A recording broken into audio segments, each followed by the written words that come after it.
The hum of the interstellar trade port was palpable, a symphony of alien dialects and the metallic clinks of spacecraft docking. The vast, dome-shaped structure buzzed with the energy of 1,000 species, all converging for the annual Galactic Trade Summit. Jack maneuvered through the crowd with a practiced ease, his eyes scanning the sea of faces, or face equivalents, as was the case with some species. His booth was strategically placed at the heart of the port, an ideal spot for maximum exposure. "Looks like we're going to break last year's record, eh?" remarked a voice behind him. Jack turned to see his old friend and fellow human trader, Marco, approaching with a trolley full of merchandise. "Only if your new gadgets work as well as you boast," Jack replied with a grin, clapping Marco on the shoulder. "They'll work. But what about your exotic Earth goods? Anything new to wow our alien friends this year?" Marco asked, raising an eyebrow as he glanced over the assortment of goods on display.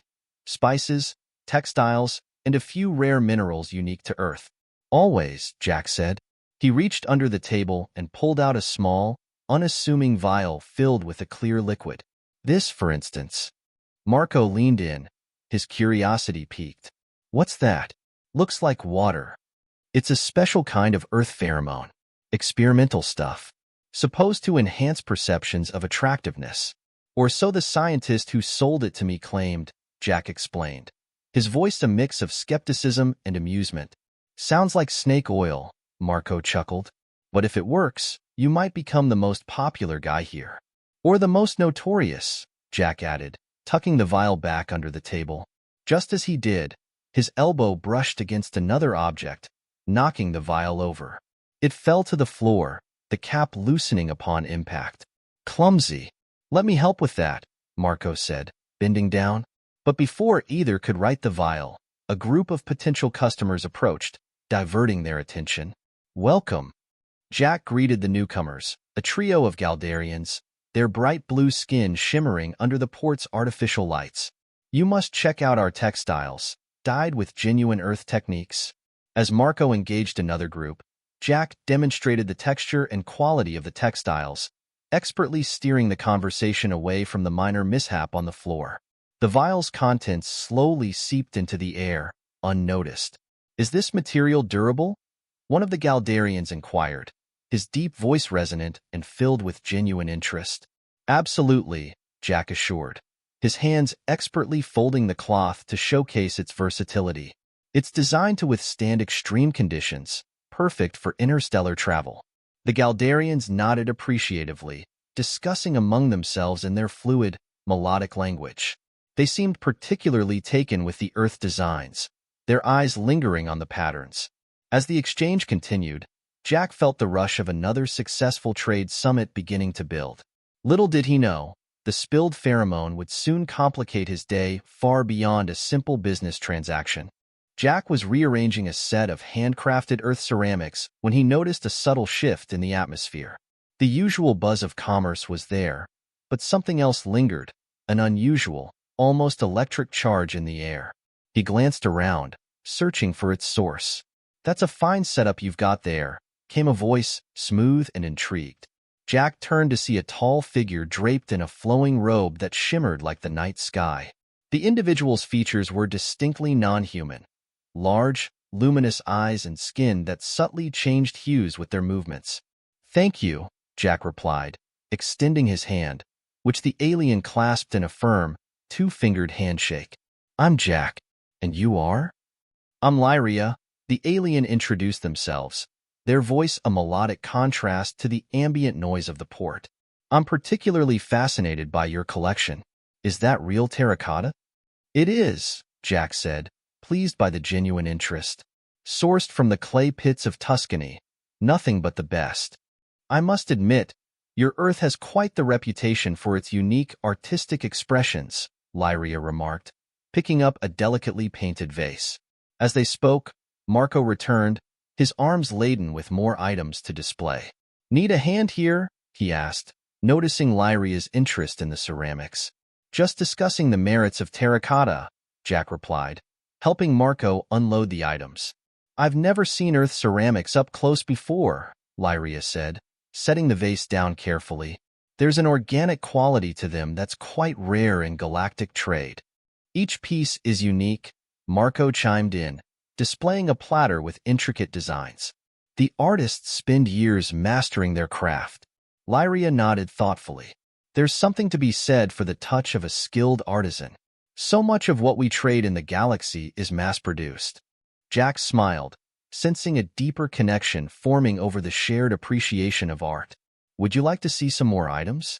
I have a collection of textiles that might interest you as well. That would be splendid, Lyria agreed. As they walked over to the textile display, a subtle scent seemed to follow, unnoticed by Jack and Marco but causing Lyria's eyes to widen slightly. These are made using traditional earth dyeing methods, Jack explained, unfolding a scarf to reveal its vibrant patterns. Each color is derived from natural sources, ensuring that no two pieces are exactly alike. The variety is astonishing, Lyria murmured, their fingers tracing the fabric's texture. Your planet's cultural diversity is well reflected in its craftsmanship. As they discussed the textiles, another trader, a human named Eli, approached the booth. Jack, your new pheromone product caught some buzz. Got a minute to share details with the rest of us? In a bit, Eli, Jack replied, not wanting to shift focus from his current conversation. Eli, understanding the situation, nodded and stepped away, promising to return later. Sorry about that, Jack apologized to Lyria. The summit can get a bit hectic with everyone looking for the next big thing. No apologies necessary, Lyria said, their smile easy. I find this all quite exhilarating. It's a rarity to find such engaging company and exceptional goods in one place. As they continued to explore the various displays at Jack's booth, the spillage of the earth pheromone subtly worked its magic, weaving an unintended spell of attraction that Lyria was just beginning to understand. The interaction, initially driven by mutual interest in trade, was slowly, yet surely, turning into something unexpectedly personal. Throughout the day, Lyria found themselves inexplicably drawn back to Jack's booth. With each visit, the conversation delved deeper, ranging from Earth's environmental conservation efforts to the intricacies of interstellar politics. Back again, Lyria? Jack teased gently as they approached the booth for the third time that afternoon, a playful glint in his eye. It seems your Earth items are more captivating than I initially thought, Lyria replied, their tone light yet intrigued. Or perhaps it's your salesmanship. Or maybe it's just good company, Jack suggested, offering Lyria a friendly smile. Marco, who was arranging some electronic gadgets on the other side of the booth, looked up and joined in. Or maybe Jack finally got something right with his booth placement this year, Marco added with a laugh. What brings you back this time, Lyria? Lyria pointed towards a set of photographic prints showcasing Earth's landscapes. I was hoping to learn more about these locations. Are these all from Earth? Yes, each photo is from a different biome. We've got everything from deserts to rainforests, Jack explained, picking up a print of a lush green forest and handing it to Lyria. These images, they're breathtaking, Lyria said, their voice filled with wonder. Your planet has such rich biodiversity. It does, Jack agreed. And it's something we're learning to preserve more fiercely as we expand into the cosmos. Makes you appreciate the beauty of nature. Lyria nodded thoughtfully. There's a similar sentiment on my homeworld, though our environments are quite different. Our conservation efforts are more about preserving celestial phenomena visible from our surface. That sounds fascinating, Marco commented, clearly interested. What kind of phenomena? Mostly cosmic storms, nebular displays in the upper atmosphere, spectacles of light and color, Lyria described, their eyes lighting up with the passion of their words. I'd love to see that someday, Jack mused, genuinely intrigued. It must be quite a sight. It is, Lyria confirmed, just as I imagined standing in one of these earth forests would be. Their conversation was soon interrupted by a new customer, another human trader named Sam, who was looking for decorative items for his ship. Jack, do you have any of those hand-painted mugs left? Sam asked, eyeing the ceramics. Right here, Jack replied, turning to fetch the requested items from a shelf behind him. He passed them to Sam, who examined them appreciatively. These will be perfect for my collection, Sam decided, handing over his payment device. As Sam and Marco discussed potential bulk purchases for his trading vessel, Jack turned back to Lyria. You seem to have a deep appreciation for the aesthetic. Is that common in your culture? It is, Lyria acknowledged. We value beauty and complexity, but seeing your planet's products, it's a different perspective. Makes me think about the universal nature of appreciating beauty, regardless of origin. Perhaps, Jack suggested as they walked a bit away from the crowd, you'd like to take a tour of the port with me? We can explore other booths, get a taste of galactic culture together. That sounds delightful, Lyria agreed. The pull towards Jack growing stronger, though still mysterious in its origins. They didn't understand the why behind their attraction, but the warmth of connection, the exchange of ideas, and the shared curiosity made each interaction more compelling than the last. As they left Jack's booth together, Lyria glanced back at the spilled vial hidden under the table, its significance still unknown to them. Little did they realize, the chemistry between them was partly celestial, partly chemical, a blend of genuine interest and unseen influence, weaving a complex tapestry of interaction. As they strolled through the bustling lanes of the trade port, Jack and Lyria found themselves amidst a kaleidoscope of alien cultures and technologies. Each booth offered a window into a different world, a different way of life. You know, Jack began, as they paused in front of a display featuring intricate mechanical devices, I've been to many of these booths before, but it feels completely different with someone who sees it all for the first time. It's the same for me, Lyria replied, their gaze fixed on a device that seemed to hover by itself. Each visit adds a new layer of understanding. And yet, today feels different, more engaging. They moved on, discussing various technologies and their possible applications, when Jack decided to revisit the topic that had been growing more puzzling by the moment. Lyria, have you noticed anything unusual about your reactions today? I mean, regarding our repeated encounters? Lyria hesitated, then nodded. I have, actually. I feel an unusually strong pull towards your booth, your goods, and, well, our conversations. It's like nothing I've experienced before. Jack's mind raced back to the spilled vial of pheromones. There's something I need to tell you, he said, leading them to a quieter corner of the port. Earlier today, I accidentally spilled something at my booth. It was a pheromone intended to enhance human attractiveness. It's experimental and was supposed to be sealed. Lyria's eyes widened, a mix of surprise and realization dawning on them. A pheromone? You mean, it might have affected me? It's possible, Jack admitted, feeling a knot form in his stomach. I didn't think it would do anything to non-humans, but maybe it did, Lyria finished for him, their tone thoughtful, not accusatory. That could explain the intensity of my feelings. But it doesn't diminish the genuine curiosity and connection I felt today, Jack.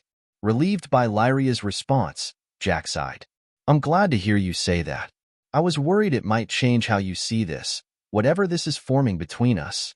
I think, Lyria said slowly, it's important we explore this further. See if what we feel is solely the result of this accident, or if there's something more. As they resumed their walk, the conversation shifted to lighter topics, but the seed of doubt planted by the pheromone spill lingered in the air. After some time, they encountered Marco, who was energetically demonstrating a new gadget to a group of curious onlookers. Seeing them approach, Marco excused himself from the crowd and joined them. Everything all right? Marco asked, noting the serious expressions on both their faces.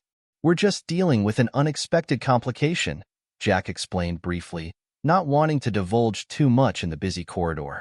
Marco looked between them, a flicker of concern crossing his features. If there's anything I can do to help, just let me know. Actually, Jack said, do you think you could handle the booth alone for a while? I think Lyria and I need to talk things over in a more private setting. Of course, take your time, Marco assured him, clapping him on the shoulder with a supportive smile. With a grateful nod to Marco, Jack turned to Lyria. Let's find somewhere quiet. We have a lot to think about. As they walked away, deeper into the quieter zones of the trade port, the weight of their discovery hung between them. Yet, the underlying excitement of their new friendship, complex as it was, remained undeniable. They were both keen to uncover the truth of their feelings, untainted by external influences. Jack and Lyria found a quiet cafe at the edge of the trade port, a small establishment with a view of the docking bays and the star-speckled void beyond. The cafe, with its dim lighting and soft instrumental music, provided a perfect backdrop for more intimate conversations. "So," Jack began, stirring his drink absent-mindedly, "we're here to talk about, what exactly? Our feelings? This unintended chemical influence?" Lyria, who had been gazing out at the docking bays, turned back to Jack with a thoughtful expression. "Yes, to both, I suppose.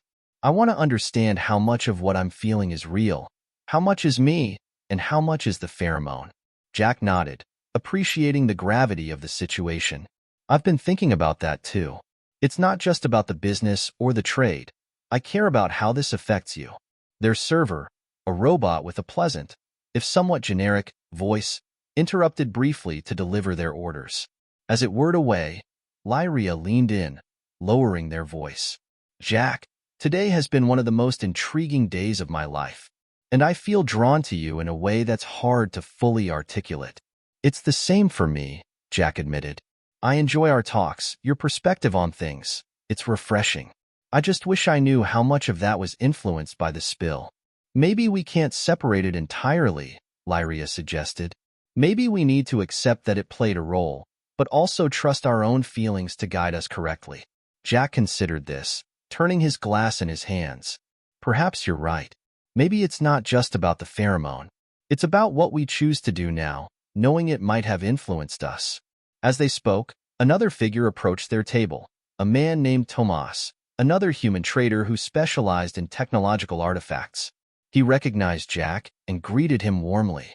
"Jack, I didn't expect to see you here," Tomas said, his gaze flickering curiously between Jack and Lyria. "Who's your friend?" "This is Lyria," Jack introduced. "Lyria, this is Tomas, a good friend and fellow enthusiast of all things tech." "Pleasure to meet you," Lyria extended a hand, which Tomas shook heartily. "Jack has been showing me some of the finer points of human culture today." "Ah, Jack's a good teacher," Tomas chuckled, "but he's notorious for underestimating his charm. Don't let him fool you. He's one of the best negotiators in the port." Jack laughed, slightly embarrassed. "Tomas, you're exaggerating." "No, he's right," Lyria chimed in, smiling. "I've seen it myself today. You have a way of making everyone feel at ease." Tomas noticed their easy rapport and raised an eyebrow playfully. "Seems like you've made quite the impression, my friend." "Well, I won't keep you. Just wanted to say hello. Enjoy your evening." As Tomas walked away, Jack turned back to Lyria, a hint of red coloring his cheeks. "Well, that was unexpected. But he's a good guy. Always means well." Lyria's smile softened, their eyes holding Jack's. "He seems to think highly of you. It's easy to see why." The conversation gradually shifted back to their situation, but now with a lighter undertone. They discussed possibilities, hypotheticals about their future interactions, and what steps they could take to explore their connection further without the overshadowing doubt of chemical influence. "Maybe," Jack proposed, "we should spend some time apart. See if this pull we feel is persistent, if it's really about us and not just an artificial enhancement." Lyria nodded in agreement. "I think that's wise. But I also look forward to seeing you again, Jack. This isn't just about curiosity anymore, not for me." Jack felt a warmth spread through him, a sign of his genuine affection for Lyria. "Same here, Lyria. Let's give it a little time. Then, we'll see where we stand." They finished their drinks, the music winding down as the cafe prepared to close for the night. As they left, the stars outside seemed to echo the potential of new beginnings, whatever they might hold. The next few days at the trade summit seemed to pass in a blur for both Jack and Lyria. Each was busy with their respective trades, but the thoughts of their recent conversations and the unresolved feelings between them lingered persistently. On the final day of the summit, as the crowd began to thin and the vendors started packing up their wares, Jack found himself at Lyria's booth, which displayed an array of exotic plants from their homeworld. He was staring at a luminescent fern when Lyria approached, a tentative smile on their face. "Jack, I wasn't sure if I'd see you before the summit ended," Lyria said. their voice carrying a mixture of hope and caution. "I needed to see you," Jack admitted, his gaze shifting from the plants to meet Lyria's eyes. "I've been doing a lot of thinking." "As have I," Lyria replied, glancing around the now quieting hall. "It's strange, but the pull I felt, it's less now, less urgent. But it's still there. I still find myself wanting to talk to you, to hear your thoughts." "That's exactly how I feel," Jack confessed. "It's like the initial intensity has faded, but what remains is more substantial, more real. It's not just a chemical reaction." Lyria nodded, a look of relief passing over their face. "I'm glad to hear you say that. I was worried that once the summit ended, whatever this is between us would just evaporate. Would you like to grab some dinner?" Jack suggested. "There's a quiet place I know, not far from here. We could talk more, figure out where we go from here." "I'd like that," Lyria agreed. As they left the booth, they ran into Marco, who was overseeing the dismantling of Jack's booth. "Hey, Jack. Wrapping things up?" Marco called out, wiping his hands on a cloth.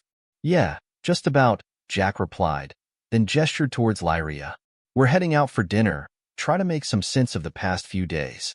Marco smiled knowingly. "Take all the time you need. I've got this covered here. Don't worry about the booth." "Thanks, Marco. I owe you one," Jack said, grateful for his friend's support. "No problem, buddy. Enjoy your evening." Marco waved them off, turning back to his work. At the restaurant, Jack and Lyria chose a secluded table. As they ordered, the initial awkwardness gave way to a more comfortable, familiar interaction. "So," Jack started, as their food arrived, "where do we stand? I mean, with everything that's happened." Lyria took a deep breath before speaking. "I think what started as an accident, something out of our control, has given us a chance to connect on a level I didn't expect. I don't want to ignore that, even if it was unconventional." "I agree," Jack said, his voice firm. "I think there's something worth exploring here. It's not just about the pheromone anymore. It's about us. And I'm willing to see where this goes, if you are," Lyria added, a hopeful tone in their voice. "I am," Jack confirmed, reaching across the table to take Lyria's hand.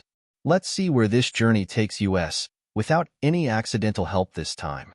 Their dinner continued with lighter topics, both feeling a sense of relief and excitement for the future. As the evening drew to a close, they made plans to meet again, this time under more ordinary circumstances. Walking back to the trade port, the stars seemed brighter, the galaxy vast yet filled with possibilities. Jack and Lyria stepped forward into the unknown, ready to explore whatever came next, together. After dinner, Jack invited Lyria to see his living quarters on the space station, a modest but well-appointed habitat with a stunning view of the starlit galaxy through a large viewport. The room was softly lit, filled with various artifacts from his travels across different worlds, each piece telling a story of human exploration and interstellar trade. As they entered, Lyria took a moment to absorb the eclectic mix of cultural artifacts and technological gadgets that adorned Jack's living space. "You have a fascinating collection here," Lyria commented, walking towards a shelf displaying ancient-looking scrolls and sleek, alien devices side by side. "Thanks," Jack said, following Lyria's gaze. "Each one has a story. Sometimes, I think the objects we surround ourselves with say more about us than we realize." Lyria smiled, turning to face Jack. "And what do these say about you?" "That I'm curious. That I value the past but look forward to the future," Jack replied, feeling suddenly more nervous than he had during their entire conversation at the restaurant. Lyria's expression softened, and they stepped closer. "I like that about you. It's rare to find someone who balances respect for history with an openness to the unknown." The proximity stirred something deeper between them, a connection that had been simmering beneath their conversations. Sensing the shift, Jack reached out tentatively to touch Lyria's arm. "Lyria, I." Lyria met his gaze, their eyes reflecting a mix of starlight and unspoken questions. "Yes, Jack. I want this," Jack confessed, his voice barely above a whisper. "I want to see where this connection goes, without any doubts or chemicals clouding it." Lyria nodded, closing the small gap between them. "I want that too." Their first kiss was tentative, a gentle testing of emotions that had been tangled from the start. But as they pulled away, the look in their eyes confirmed what they both felt. It was right. They kissed again, this time with a certainty that erased any remaining uncertainty. The kiss deepened, and Jack led Lyria to the sofa, their movements unhurried but filled with a growing need to explore the bond that had brought them to this moment. As they sat, Jack brushed a strand of hair from Lyria's face, his touch gentle. "Tell me if anything feels too fast, or not right," Jack murmured, his hands resting on Lyria's sides. "It's right," Lyria assured him, their voice steady. "I've never been more sure of anything." They spent the next few hours discovering each other, their kisses interspersed with laughter and whispered admissions of fears and dreams. It wasn't just about physical desire. It was a meeting of minds and souls, a shared surrender to the emotions that had grown between them. As they finally lay together, wrapped in a quiet embrace, Jack felt a peace he hadn't known he was missing. "This feels like the start of something incredible," he said, his voice filled with wonder. Lyria lifted their head to meet Jack's eyes. "It does. And to think it started with an alien woman accidentally ingesting an Earth pheromone, causing intense attraction." They both laughed, the sound mingling with the soft hum of the space station around them. The absurdity of their beginning only made the reality of their connection more profound. "I'm glad it brought me to you," Jack said sincerely. "And I to you," Lyria replied. As the station orbited silently through the cosmos, Jack and Lyria found themselves not just in a new relationship, but on the cusp of a new understanding of themselves and the universe. They had crossed paths by chance, but they had chosen to continue the journey together by design. As the Galactic Trade Summit drew to a close, the once bustling trade port began to quiet down, with traders packing up and ships preparing for departure. Amidst this, Jack and Lyria found themselves at a crossroads, each considering the future of their unexpected yet profound connection. Sitting in a small cafe near the docking bays, watching ships ascend into the star-strewn sky, Jack turned to Lyria, his expression contemplative. "So, what happens now?" he asked, his voice tinged with a mix of hope and uncertainty. Lyria sipped their drink, their eyes reflecting the cosmic dance of departing ships. "I've been thinking about that," they replied thoughtfully. "I don't want this to just be a beautiful memory, Jack. What we have, it's worth exploring further." Jack nodded, his decision clear in his mind, yet he wanted to hear Lyria's thoughts. "I agree completely. I was actually wondering if you'd consider coming to Earth. You could see those forests we talked about in person, experience my world as I've come to know it." Lyria's face lit up at the proposal, their excitement evident. "I'd love that. And I want you to visit my homeworld too. There's so much I want to show you. The celestial phenomena we discussed, our culture. It's a deal," Jack said with a grin. "We'll visit each other's worlds. I can't think of a better way to continue this journey." Their conversation was briefly interrupted by Marco, who approached their table with a wide smile. "Wrapping things up?" he asked, sitting down with them. "Just about," Jack replied. "We're actually planning some visits, to Earth and to Lyria's homeworld." "That sounds fantastic," Marco said enthusiastically. "You two have something special. It's not every day you see connections like this, especially under such unique circumstances." Jack laughed. "You can say that again. It started off as one of the strangest accidents at a summit." Lyria joined in the laughter, then turned to Marco. "Thank you, Marco, for all your support. Not just for managing the booth, but for being such a good friend to Jack." "Of course," Marco responded warmly. "And who knows, maybe I'll get to tag along on one of your trips as the official third wheel." "We wouldn't have it any other way," Jack said, clinking his cup against Marco's. As the trio continued their light-hearted banter, the reality of their next steps began to set in. The excitement of new adventures mingled with the warmth of newfound relationships, painting a hopeful picture of the future. Later, as Jack and Lyria walked towards the docking bay where Lyria's ship was prepared for departure, they paused to take in the view of the port one last time. "This isn't goodbye, you know," Jack said, taking Lyria's hand in his. "I know," Lyria replied, squeezing his hand. "It's just the beginning. But I'll miss you, even though I know I'll see you soon. And I'll be counting the days until I see you again," Jack assured them, pulling them into an embrace. As they parted, with promises of swift reunions and regular communications, Jack watched Lyria board their ship. The engines ignited, casting a warm glow that briefly illuminated the area, reflecting the warmth in Jack's heart. Turning away from the docking bay, Jack felt a sense of completeness. The summit had brought him more than he could have ever anticipated. A partnership, a bridge between two worlds, and a love that promised to transcend the stars. As he walked back to his quarters, his mind already planning his trip to Lyria's world, he knew that the universe had just become a little smaller, a little more familiar, and infinitely more exciting.